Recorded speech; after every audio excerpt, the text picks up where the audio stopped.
दी दलित की झोपड़ी। वहीं पुलिस की मौजूदगी में आग लगने से अफरा तफरी मच गई। दोनों पक्षों की 9 लोगों को हिरासत में लेकर पुलिस अगली कार्रवाई में जुट गई है।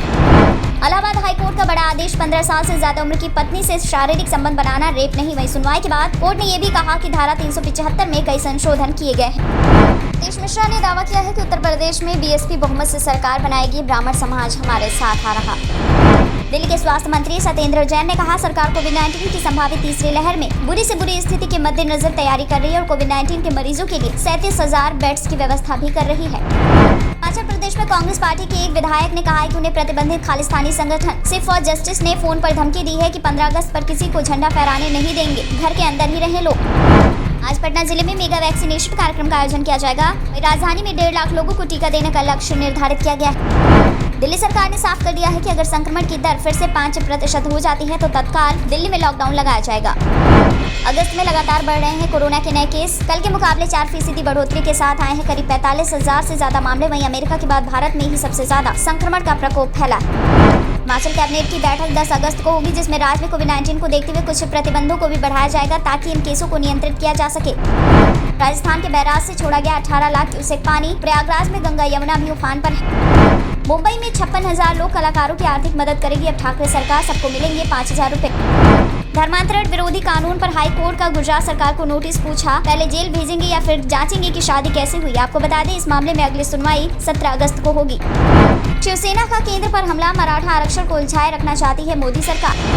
मुख्यमंत्री अशोक गहलोत ने एक बार फिर से राजस्थान को विशेष राज्य देने की मांग की है और केंद्र सरकार पर इस दिशा में कोई भी सकारात्मक कदम नहीं उठाने का आरोप भी लगाया। मध्य प्रदेश में बीजेपी विधायक रामेश्वर शर्मा ने बाढ़ को लेकर कांग्रेस को जिम्मेदार ठहराया और कहा कि अटल बिहारी वाजपेयी जी ने नदी जोड़े अभियान की बात कही थी, जिस पर किसी कांग्रेसी नेताओं ने ध्यान नहीं दिया, जिस वजह से बाढ़ की स्थिति बनी हुई है। माकपा नेता सूर्यकांत मिश्रा का कहना है कि बीजेपी को नेशनल लेवल पर हराने के लिए सभी पार्टियों को एक साथ आना चाहिए। मुंबई में बीते साल कोरोना संक्रमण के बढ़ने के साथ ही मार्च 2020 से लोकल ट्रेनें आम लोगों के लिए बंद कर दी गई हैं। वहीं अब सीएम ठाकरे मुंबई की उपनगरीय ट्रेनों के दोबारा परिचालन पर विचार कर रहे हैं। बिहार सरकार ने फरमान जारी किया है कि स्कूलों, कॉलेजों और कोचिंग संस्थानों में वही शिक्षक पढ़ा सकेंगे जिन्होंने कोरोना का टीका लिया है। वहीं मिड डे मील योजना का संचालन अभी बंद रहेगा।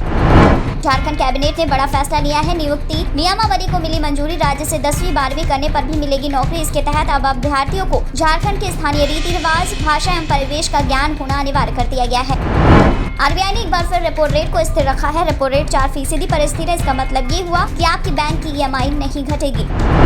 केरल के एक जिले पठानमथिट्टा में टीकाकरण के बावजूद कोरोना संक्रमित होने के हजारों मामले सामने आए। इससे सरकार की चिंता बढ़ गई है। दरअसल टीकाकरण के बाद भी 7,000 से अधिक लोग कोरोना पॉजिटिव पाए गए। तिहाड़ जेल में गैंगस्टर अंकित गुर्जर की बुधवार सुबह संदिग्ध हालात में मौत मामले में गंभीरता से लेते हुए इस घटना को लेकर जांच के आदेश दिए गए। तो वहीं डिप्टी सुपरिटेंडेंट समेत 5 कर्मियों को जेल ड्यूटी से निलंबित कर दिया गया। मध्य प्रदेश में बाढ़ से हुए नुकसान की भरपाई के लिए मुख्यमंत्री शिवराज सिंह चौहान ने बड़ा ऐलान किया कि बाढ़ की वजह से जिनके मकान ढह गए हैं उन्हें नए मकान बनवाने के लिए 1,20,000 रुपए की राशि देंगे। केरल सरकार ने कोरोना से होने वाले मौत की जानकारी को लेकर एक पोर्टल जारी किया है। इस पोर्टल पर शवों की पहचान करने के लिए नाम, उम्र और लिंग जैसे कई डिटेल दिए जाएंगे। यानी अब कोरोना संक्रमित शवों की पहचान ऑनलाइन होगी। जम्मू कश्मीर में धारा 370 हटने के बाद से पड़ोसी देश पाकिस्तान बौखलाया हुआ है। पाकिस्तान ने फिर रची भारत के खिलाफ साजिश। जम्मू कश्मीर के सांबा जिले के बाबर नानी के पास संदिग्ध ड्रोन से हथियार गिराए गए। वहीं सुरक्षा बलों को 2 पिस्तौल और 5 मैगजीन मिली हैं।